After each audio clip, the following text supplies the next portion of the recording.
Hey guys, कैसे हैं आप लोग। मैं हैप्पी मांगा टीवी पर आप लोगों का स्वागत करता हूं। आप इस चैनल पर पहली बार आए हैं तो प्लीज वीडियो को लाइक जरूर करिएगा और चैनल को सब्सक्राइब करके बेल आइकन को क्लिक करना मत भूलिएगा। तो लास्ट पार्ट में हम लोगों ने देखा था मो हर्ब्स के लिए बायजोंग के इलनेस का इलाज करता है, पर इससे वोंग का इविल प्लान सक्सेसफुल नहीं हो पाता। इसलिए वोंग गुस्से में आकर मो पर गन पॉइंट कर देता है, पर मो अपनी 9 सिल्वर नीडल्स निकालकर वोंग को उससे हरा देता है और उसे कोमा में पहुंचा देता है। इसलिए वाइजाओ मो को हर्ब्स फ्री में दे देता है और विजिटिंग फी के साथ यूनियन का मास्टर बनकर उसके साथ शॉपिंग पर जाने के लिए वाइजाओ मो को 15 मिलियन युआन देता है। इसलिए मो इन पैसों से अपने लिए एक स्पोर्ट्स कार खरीदने का सोचता है। अब अगले दिन यूनरिन मो के साथ स्पोर्ट्स कार लेने के लिए जाती है, जहाँ यूनरिन उससे कहती है, मास्टर मैं आपको एक बेस्ट कार लेने में हेल्प करूंगी। फिर वो दोनों एक कार के शोरूम में पहुंचते हैं, जहाँ की सेल्स वर्कर लेडीज थी। जहाँ पीले वालों वाली लेडी मो से कहती है, तुम दोनों बस कार्स को देखना, क्योंकि तुम लोग उन्हें टच करना अफोर्ड नहीं कर सकते। ये सुनकर यूनरिन को गुस्सा आता है और वो कहती है, आखिर ये किस एटीट्यूड में बात कर रही है। मैं कसम खाकर कहती हूँ कि मैं इसे मार डालूंगी, पर मो उसे रोकता है। तो यूनरिन कहती है, मास्टर मैं आपकी वजह से इसे छोड़ देती हूँ। फिर वहाँ बैठी इंटर्न उन लोगों से कहती है, क्या मैं आपको कार देखने में आपकी मदद कर सकती हूँ। ये देखकर वो पीले वालों वाली लेडी सोचती है, ये इंटर्न जरूर पूरी तरह से अंधी है।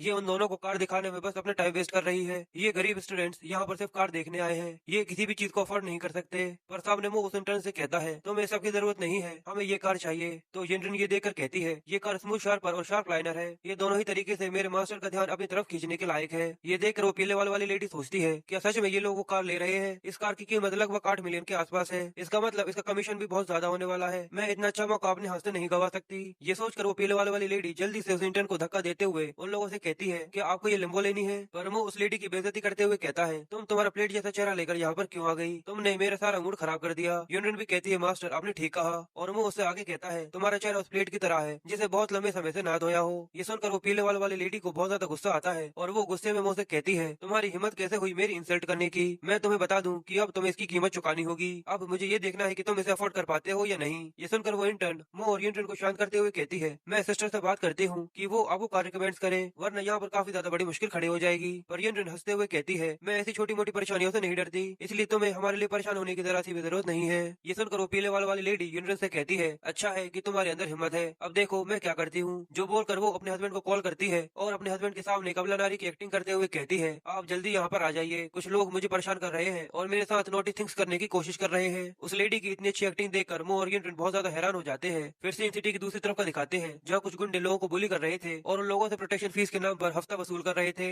इनके लीडर का नाम मांझी है। मांझी इतने सारे पैसों को देखकर सोचता है, आज हम लोगों ने बहुत सारे पैसे कमा लिए, अगर मैं इस वाइसा ग्रुप के वाइस प्रेसिडेंट को एक अच्छा सा गिफ्ट देता हूँ तो मैं वाइसा ग्रुप की रैंकिंग्स में आगे बढ़ सकता हूँ। फिर मांझी आराम से बैठकर फोन पर बात करता है, जहाँ वो उसकी बातें सुनकर काफी ज्यादा गुस्सा हो जाता है, क्योंकि वो पीले वाली लेडी असल में इसी की वाइफ है। अब सीन फिर से शोरूम पर आ जाता है और वो लेडी फोन काट कर काफी ज्यादा खुश होती है और मुझसे कहती है, मेरा पति यहाँ पर आने वाला है, अभी भी तुम्हारे पास मौका है, अगर तुम मुझसे भीख मांगो तो मैं तुम्हें छोड़ दूंगी। पर तभी वो देखती है कि उन लोगों ने उसे पूरी तरह से इग्नोर कर दिया है और वो इंटर्न से पूछता है कि आखिर इस कार की प्राइस कितनी है। तो वो इंटर्न से बताती है कि इसकी प्राइस 8 मिलियन है। और ये देखकर वो लेडी चिल्लाते हुए फिर से बोलती है, तुम्हारी मुझे इग्नोर करने की हिम्मत कैसे हुई, बाद में मेरे पास दया की भीख मांगने के लिए रोते हुए मत आना। पर वो लोग अभी भी उस पर जरा सा भी ध्यान नहीं देते और वो इंटर्न से कहता है, मैं इस कार को लेने से पहले इसमें कुछ मॉडिफिकेशंस करवाना चाहता हूँ, क्योंकि अभी भी इस कार में स्पीड और स्टेबिलिटी को बढ़ाया जा सकता है। इंटर्न कहती है, ये कार टॉप मॉडिफाइड है, क्या अभी भी आप इसे चेंज करवाना चाहते हैं। ये देखकर यूनियन की आंखें फिर से चमकने लगती हैं और वो अपने मन में सोचती है, मेरे मास्टर को कार मॉडिफिकेशन के बारे में भी पता है, मैं तो ये जानना चाहती हूँ कि मेरे मास्टर को आखिर किसके बारे में नहीं पता। पर तभी कोई गेट पर किक करता है और वो पीले वाली लेडी का पति मांझी वहाँ पर अपने कुछ लोगों के साथ आ जाता है। ये देखकर वो पीले वाली लेडी फिर से एक्टिंग करना चालू कर देती है और मांझी से चिपक कर बोलती है कि वो दोनों हैं जो लोग मुझे परेशान कर रहे थे।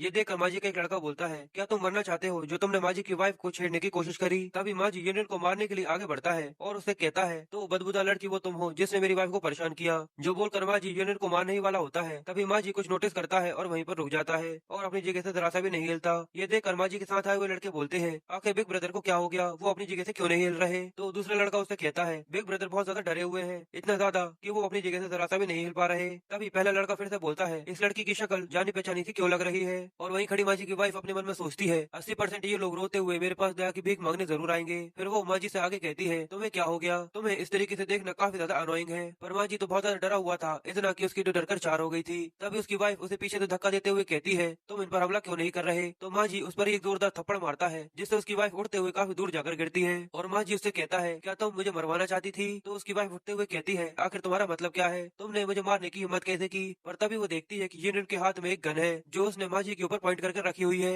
फिर यूनियन कहती है, तुमसे आखिर किस कमीने ने कहा था कि हम लोग आज मरने वाले हैं। ये देखकर मांझी की वाइफ काफी ज्यादा डर जाती है और मांझी सरेंडर करते हुए नीचे बैठ जाता है और कहता है, वो मैं हूँ जो अपनी जिंदगी जिंदगी से तंग आ चुका है क्योंकि मैं अंधा हो गया था जो आपको पहचान नहीं पाया। मिस यूनरन, मुझे माफ कर दीजिए। यूनरन का नाम सुनकर सभी लोग बहुत ज्यादा चौंक जाते हैं और माजी की वाइफ अपने मन में सोचती है, क्या ये बादशाह ग्रुप के प्रेसिडेंट की लड़की यूनरन है? मैंने एक बार सुना था कि बादशाह ग्रुप फार्मेसी इंडस्ट्री पर 100 मिलियन की मदद से पूरी तरह से कब्जा कर चुका है और साथ ही ये अपने गलत कामों के लिए गैंगस्टर्स भी हायर करते हैं। कई सारे ऐसे लोग हैं जो इनके साथ काम करना चाहते हैं पर उन्हें कभी भी ऐसा अपॉर्चुनिटी नहीं मिल पाती। फिर यूनरन लोगों को गाली देते हुए कहती है, कमीने, तुम लोग यहाँ से दफा हो जाओ। ये सुनते ही माजी और उसके साथी वहाँ से भागने लगते हैं तो उसकी वाइफ उसका पैर पकड़कर उसे रोकती है, पर माजी इतना ज्यादा डरा हुआ था कि वो अपनी वाइफ को गाली देकर कहता है, कमीनी, तुम जितना ज्यादा हो सके मुझसे दूर रहना, तुमने मुझे मौत के मुंह में डाल दिया था, तुम गोल्ड डिगर कहीं की, मुझसे दूर रहो। जो बोलकर माजी अपनी वाइफ को वहीं पर छोड़कर भाग जाता है और यूनियन अपनी गन वापस रख लेती है। वो यूनियन से पूछता है कि आखिर तुम्हारे पास ये गन कहाँ से आई? यूनियन बोलती है, वोंग वाले हादसे के बाद सिक्योरिटी के लिए मेरे डैड ने मुझे एक गन ला कर दी। मास्टर, अगर आप चाहें तो मैं आपको भी एक दिला सकती हूँ, पर वो इसके लिए मना कर देता है और उन लोगों की ऐसी बातें सुनकर शोरूम में खड़े हुए सब लोग बहुत ज्यादा खौफजदा हो जाते हैं। जिसके हे गाइस, कैसे हैं आप लोग? मैं हैप्पी मांगा टीवी पर आपका स्वागत करता हूं। गाइस, अगर आप लोग चैनल पर पहली बार आए हैं तो वीडियो शुरू करने से पहले वीडियो को लाइक करके चैनल को सब्सक्राइब कर लीजिएगा और साथ ही बेल आइकन पर क्लिक करके आपको वीडियो कैसी लगी मुझे कमेंट सेक्शन में जरूर बताइएगा। तो लास्ट पार्ट में हम लोगों ने देखा था वो अपने लिए एक स्पोर्ट्स कार लेने के लिए शोरूम जाता है जहाँ एक पीले वाली लड़की कमीशन की वजह से अपनी बेइज्जती करा लेती है और गुस्से में आकर अपने हस्बैंड माजी को वहाँ पर बुला लेती है। पर माजी वहाँ पर यूनियन के हाथों में गन देखकर काफी ज्यादा डर जाता है और अपनी पत्नी को वहीं पर छोड़कर वहाँ से भाग जाता है। और फिर सीन शिफ्ट होता है और हम एक अमीर आदमी को दिखाते हैं जो रास्ते पर चलते हुए अपने ऊपर परफ्यूम डालता है और अपने आप से ये बातें करते हुए कहता है, मेरे ये ब्रांडेड शूज और मेरा ब्रांडेड कोट दुनिया को ये बताता है कि मैं एक सक्सेसफुल इंसान हूँ, पर मैं बस कार मॉडिफिकेशन का काम करता हूँ जिसकी वजह से मैं इतना ज्यादा बिजी रहता हूँ कि किसी और के लिए मुझे टाइम ही नहीं मिलता। गाइस, शू आई काफी ज्यादा पैसे वाला इंसान है पर इसकी कोई भी गर्लफ्रेंड नहीं है, इसलिए ये लड़कियों के पीछे पड़ा रहता है। इसलिए कोई भी लड़की अगर इसे हायर करने की कोशिश करती है तो ये उसे छेड़ देता है। अब शू आई उसी कार शोरूम पर पहुंच जाता है और मो को देखते हुए कहता है, तो तुम चाहते हो कि मैं तुम्हारी कार मॉडिफाई करूँ, पर मैं तो बहुत ज्यादा बिजी हूँ। मो उससे पूछता है, क्या तुम मेरी कार को मॉडिफाई कर सकते हो? शू आई बड़ी स्टाइल के साथ कहता है, मैं पूरी लॉन्ग सिटी में बेस्ट कार टर्नर हूँ, ऐसा कुछ भी नहीं है जो मैं नहीं कर सकता।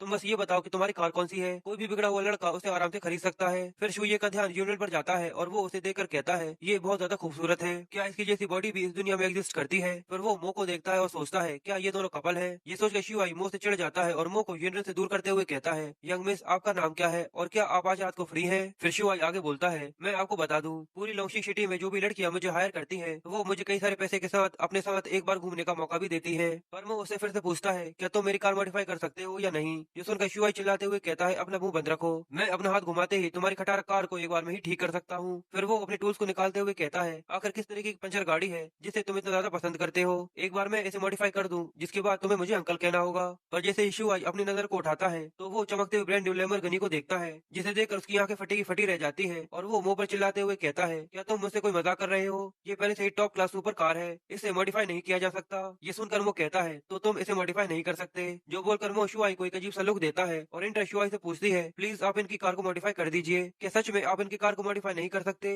ये सुनकर शुआई सोचता है, ये ठीक नहीं हो रहा, अगर मैं इसकी कार को मॉडिफाई नहीं कर पाया तो मेरी पूरी रेपुटेशन पूरी तरह से खराब हो जाएगी। इसलिए शुआई मुझसे बोलता है, चलो देखते हैं कि मैं क्या कर सकता हूँ। वैसे तुम बहुत ज्यादा फनी हो, पर जब मैं तुम्हारी कार को पूरी तरह से बदल दूंगा तो तुम बहुत बड़ी मुसीबत में पड़ सकते हो। क्या तुम्हारे पास इतने पैसे हैं कि तुम इस मॉडिफिकेशन को तैयार करवा सको? अब ये सुनकर वो उसे चुप रहने का कहता है और शुआई को धक्का देते हुए कहता है, तुम भी दूसरों की तरह हो, सब बोलने के काम के, तुम कुछ नहीं कर सकते। फिर वो मैनेजर से कहता है, इस पूरे स्टोर में जितने भी टॉप क्लास के पार्ट्स है वो यहाँ पर लेकर आओ, मैं इसे खुद मॉडिफाई करूंगा।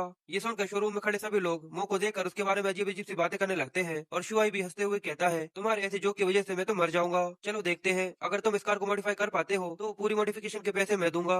वो उससे कहता है, डील। फिर वो मॉडिफिकेशन चालू कर देता है और फिर सीन थोड़े समय के बाद का दिखाते हैं जहाँ पर सभी लोग इस मॉडिफिकेशन को देखकर बहुत ज्यादा हैरान हो गए थे और शुआई भी देखकर सोचता है कि इसने 8 मिलियन की कार को मॉडिफाई करके 10 मिलियन की कार में बदल दिया है। इस दुनिया के टॉप टर्नर्स भी ऐसा कुछ नहीं कर सकते। पर वो अपने मन में सोचता है, ग्रैंडपा कैंग के सामने अभी भी मेरे स्किल्स बहुत ज्यादा बेकार है। अब ये देखकर सभी अपनी अपनी कार मॉडिफाई करवाने के लिए वहाँ पर भीड़ लगा लेते हैं जहाँ शोरूम का मैनेजर मुझसे कहता है, आप हमारी कार इंडस्ट्री के टर्नर बन जाओ, मैं सालाना सैलरी आपकी 10 मिलियन की दूंगा। जो सुनकर शो ये काफी ज्यादा हैरान हो जाता है और इतनी सारी भीड़ को देखकर वहाँ से भागने की कोशिश करता है, पर ये नेट उसे पकड़ लेती है और कहती है, तुम कहाँ जा रहे हो? मैंने पूरे पार्ट्स की वैल्यू को काउंट कर लिया है, ये लगभग 2 मिलियन के आसपास होते हैं, तुम्हें याद है ना कि तुम्हें पैसे देने हैं। फिर वो लोग कार को लेकर वहाँ से बाहर आ जाते हैं जहाँ यून रेनमो से कहती है, क्या तुमने उस बूढ़े आदमी का जहाँ यून रेनमो से कहती है, क्या तुमने उस बूढ़े आदमी की शक्ल देखी थी? मैं उसे देखकर हंसते हंसते मरने ही वाली थी और शोरूम का मैनेजर भी आपके साथ काम करने के लिए आपको वो कार्ड देने के लिए पागल हुआ जा रहा था। फिर वो यूनरेन से पूछता है, क्या यहाँ पर मैं ड्राइव कर सकता हूँ? और यूनरेन मो को देखते हुए सोचती है, मेरे मास्टर सच में बहुत अच्छे इंसान है। फिर यूनरेन मो से कहती है, मास्टर क्या आप मेरे घर चल सकते हैं, वहाँ पर कोई भी नहीं है।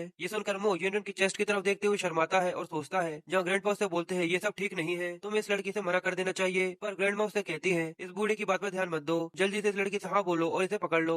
जब मो ग्रैंड माँ की बात मानता है और युनरन के साथ उसके घर जाने के लिए तैयार हो जाता है और अपने मन में सोचता है ग्रैंड पा मुझे माफ कर देना, मेरे ओनर की खुशी से ज्यादा मेरे लिए कुछ भी मायने नहीं रखता। सच में मो भी बहुत ज्यादा चालू इंसान है। मो ये सब सोच ही रहा था पर तभी यूनियन उससे बोलती है मुझे पता था कि आप मेरी कार को मॉडिफाई करने में मेरी हेल्प जरूर करेंगे। यूनियन की ये बातें सुनते ही मो के सारे सपने चकनाचूर हो जाते हैं और मो यूनियन को वही साइड में रोड पर उतार कर वहाँ से चला जाता है। और ये सीन बहुत ज्यादा फनी होता है जिसके साथ ये पार्टी यहीं पर खत्म हो जाती है।